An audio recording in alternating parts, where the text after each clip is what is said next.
Raconte-moi ton histoire. Moi, c'est Céleste. J'ai 9 ans et je suis en CM1. Dans ma classe, j'ai toutes mes copines. Anaïs, Alicia et Léa. Je m'entends bien avec les autres aussi. Un peu moins avec les garçons parce qu'on ne se comprend pas trop. L'autre jour, j'ai vu que maman lisait « Les hommes viennent de Mars et les femmes viennent de Vénus ». Forcément, avec ce tel décalage de planètes, je comprends mieux. Avec maîtresse, nous avons étudié les planètes rocheuses et gazeuses, et ces deux-là sont rocheuses. C'est déjà ça. Bon, enfin, quand même, nous arrivons à jouer ensemble en récréation. Même parfois, nous rions beaucoup. Là, moi, je voulais vous raconter quelque chose. Maîtresse nous a parlé d'un projet qui va être mené dans la classe. Elle nous a demandé si nous avions vu le dessin animé Vice Versa, et si nous connaissions les émotions. Vice Versa ? J'ai adoré. Colère, rouge-feu, tristesse, peur et évidemment joie. J'adore joie. Quand on l'écoute parler, ça met plein d'énergie. C'était bien de parler d'un film en classe, de nous demander tout ce que nous avions compris. Maîtresse nous a ensuite annoncé que quelqu'un allait venir dans notre classe pour faire des ateliers avec nous. Stéphanie. Elle allait nous parler des émotions et de la manière de les comprendre et de les gérer. C'est drôle de parler de gérer les émotions. On dirait que ce sont des chevaux sauvages qui nous traînent dans une diligence et qu'il n'y a plus de cocher. Le jour de la venue de Stéphanie arriva. Oui, l'émotiologue s'appelait Stéphanie. Émotiologue, ça n'existe pas, hein, mais nous on a trouvé ce mot. Elle nous fait des blagues, beaucoup. Elle a commencé par rentrer dans la classe en marchant vite, avec les yeux froncés et les poings serrés. Elle a jeté son sac par terre et a dit « Bonjour » avec un air dur. Puis elle a souri et nous a dit « Ce serait drôlement ennuyeux si j'étais vraiment sérieuse, non ? Alors, à votre avis, quelle émotion me traverse lorsque je suis ainsi ? Et vous, qu'est-ce que ça vous a fait ?» Évidemment, on avait tous bon, la colère. Pas agréable la colère. Et nous avons eu drôlement peur.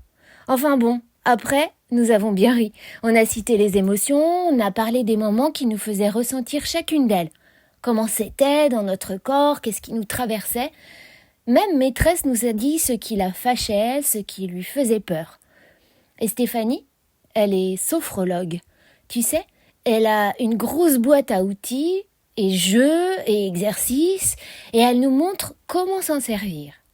Elle nous avait fait des exercices qui permettent de souffler, de faire revenir la sérénité.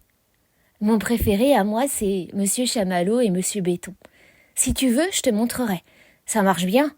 J'avais envie de m'allonger et de me blottir sous une couverture avec mon doudou, juste après. Ça fatigue un peu, mais après on est tout calme. Lorsque nous avons commencé à parler de l'émotion de tristesse, il s'est passé quelque chose de très fort dans la classe.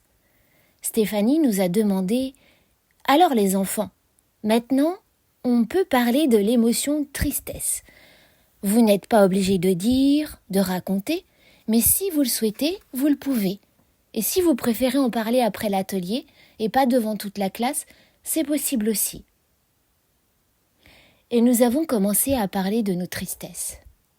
Certains avaient perdu leurs animaux de compagnie. D'autres ont parlé de la mort de leurs grands-parents. Certains ont même pleuré parce qu'ils n'avaient jamais connu leurs arrière-grands-parents. Et puis, Zach a pris la parole. Zach, on ne connaît pas son âge. Il a de grands yeux, Zach, et quand il vous regarde, on dirait qu'il vous lit le cœur. Il vient de Libye, un pays où il y a la guerre. Zach nous a dit « Je ne peux pas vraiment être triste, moi. » « Ah bon ?» lui dit Stéphanie, et pourquoi tu penses ça, Zach ? Tu peux nous dire ? Parce que tu sais, dans mon pays, il y a la guerre. J'ai vu plein de choses moches, et toute ma famille est restée là-bas. Dans tout ce moche, dans ces cris, dans ces peurs. J'ai pu venir ici en France avec d'autres enfants et avec ma grande sœur et mon cousin. Et j'ai la chance d'être dans une famille d'accueil très gentille avec moi. Je peux même voir ma grande sœur quand je le veux. Alors oui, j'ai eu de la tristesse parce que je ne peux plus voir ma famille, mais je suis protégée ici et avec des gens gentils. J'ai de la chance. Lorsque tu as été triste, lorsque la tristesse vient, que fais-tu, Zach ? Lui demande Stéphanie. Je pense aux souvenirs, répondit-il, et je pense aussi à l'amour. Durant tout ce temps où Zach parlait, nous aurions pu entendre les mouches voler. D'habitude, lorsque le mot amour était prononcé, certains ricanaient, d'autres devenaient tout rouges, et parfois même il y avait des élèves qui faisaient des commentaires qui pouvaient tout rendre ridicule. Là, Zach parlait, et c'était le silence. Stéphanie lui demanda « Est-ce que Zach, tu peux nous expliquer ?»« C'est si tu veux, bien sûr, tu le sais. » Zach continua. « Je suis en vie, tu vois. Avec ma grande sœur et mon cousin, nous sommes les survivants. Il n'y a plus personne. Ma grand-mère m'a appris quelque chose quand mon grand-père est mort. La vie, c'est précieux, et chaque instant compte.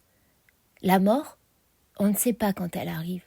Il faut couler la rivière de larmes jusqu'à ce que le soleil revienne. La mort, elle crée le manque et l'absence. Mais il y a 2 choses qu'elle ne pourra jamais prendre, les souvenirs et l'amour. À ce moment, nous nous sommes tous levés de nos chaises et nous nous sommes tous pris dans les bras. Nous nous sommes racontés nos souvenirs d'amour, ceux avec les absents et ceux avec les présents. Nous avons compris ce jour-là que toutes nos peines étaient importantes, qu'il n'y avait pas de pire ou de moins grave, que l'amour, c'était le chef d'orchestre, que parfois dans le cœur des autres, il y avait de grandes peines qu'on n'entendait pas. Ce jour-là, un lien fort s'est créé dans notre classe. Quand les mots ne parlent pas, ce n'est pas parce qu'il n'y a pas d'histoire, c'est peut-être juste parce qu'on nous a jamais demandé de la raconter.